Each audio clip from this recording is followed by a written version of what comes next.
क्या कभी आपने सोचा है कि जमीन पर ऐसा बादशाह भी गुजरा है जिसकी सल्तनत इंसानों, जिन्नात, परिंदों और हवाओं तक फैली हुई थी?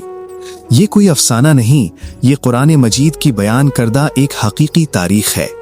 ये कहानी है अल्लाह के नबी हजरत सुलेमान अलैहिस्सलाम की, एक ऐसे बादशाह और नबी की जिसे अल्लाह ने वो इख्तिदार अता किया जो किसी और को ना मिला।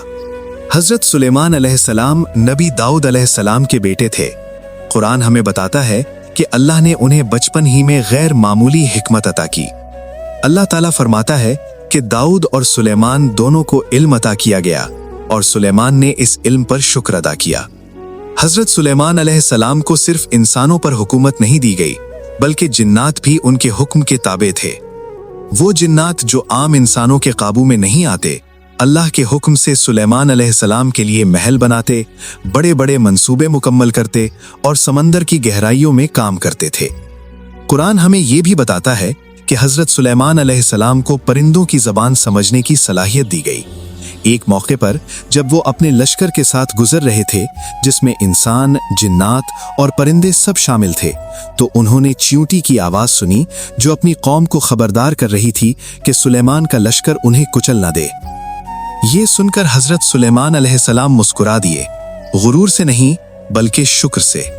उन्होंने फौरन दुआ की, ऐ मेरे रब, मुझे तौफीक दे कि मैं तेरी इन नेमतों का शुक्र अदा करूं जो तूने मुझे और मेरे वालिदैन को अता की। यही वो लम्हा है जो हमें बताता है कि हकीकी अजमत इख्तिदार में नहीं बल्कि आजिज़ी में है।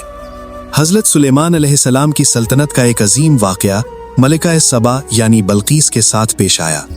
हुदहुद परिंदे ने उन्हें खबर दी कि सबा की कौम एक औरत की हुक्मरानी में सूरज की इबादत करती है। हजरत सुलेमान अलैहिस्सलाम ने ताकत का इस्तेमाल नहीं किया बल्कि हिकमत को तरजीह दी। उन्होंने मलिका सबा को एक खत भेजा जिसका आगाज अल्लाह के नाम से था और उसे इस्लाम की दावत दी। जब मलिका सबा उनके दरबार में पहुंची तो उसने वो सल्तनत देखी जो किसी इंसान की ताकत से नहीं बल्कि अल्लाह के फजल से कायम थी। आखिरकार उसने सच को पहचान लिया और ऐलान किया, मैंने सुलेमान के साथ अल्लाह रब्बुल आलमीन के सामने सर झुका दिया है। ये हजरत सुलेमान अलैहिस्सलाम की जिंदगी का खुलासा है, ताकत, इल्म, हुकूमत, मगर दिल में मुकम्मल आजिज़ी। कुरान हमें बताता है कि हजरत सुलेमान अलैहिस्सलाम ने अल्लाह से दुआ की थी, ऐ मेरे रब, मुझे ऐसी बादशाहत अता फरमा जो मेरे बाद किसी को ना मिले, और अल्लाह ने ये दुआ कबूल फरमाई।